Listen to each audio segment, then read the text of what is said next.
Bismillahirrahmanirrahim. Assalamualaikum warahmatullahi wabarakatuh.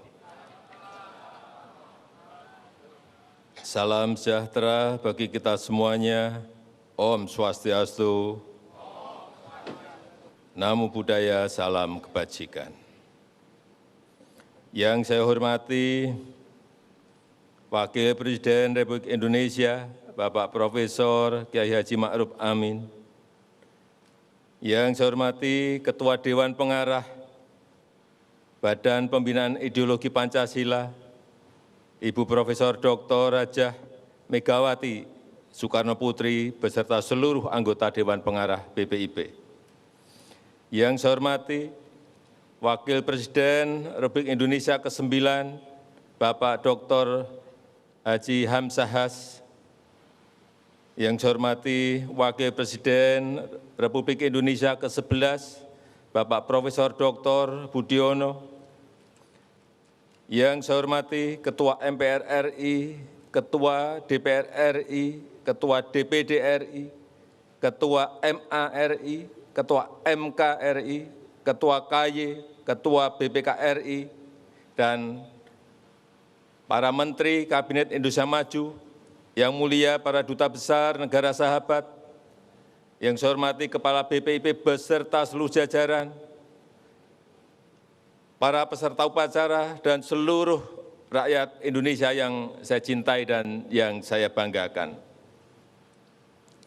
Alhamdulillah, di tengah krisis yang melanda dunia, Indonesia adalah satu dari sedikit negara yang berhasil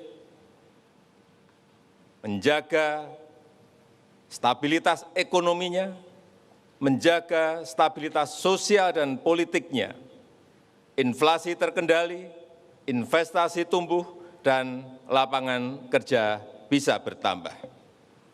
Ini adalah sumbangsih seluruh anak bangsa, berkat persatuan, berkat kerja keras dan gotong royong, bangsa ini berhasil menghadapi tantangan dan semakin dipercaya dunia.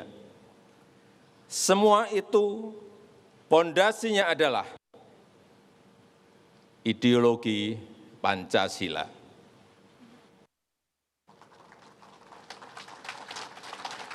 Yang diwariskan Presiden pertama Republik Indonesia, Insinyur Soekarno.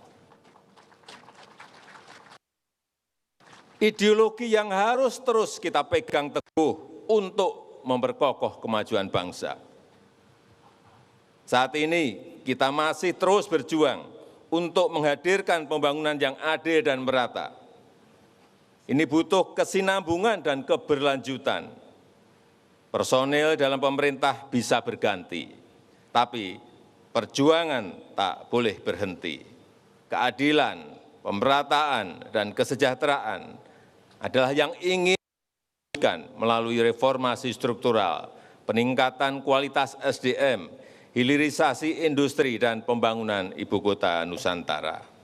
Kita ingin kekayaan alam negeri ini bermanfaat maksimal bagi kesejahteraan rakyat. Kita ingin rakyat di luar Jawa juga merasakan manfaat yang signifikan dari pembangunan yang ada. Bapak, Ibu, saudara-saudara, sebangsa dan setanah air. Sebagai negara besar, Indonesia harus duduk sejajar dengan bangsa-bangsa lain. Kita siap bekerja sama, siap memimpin.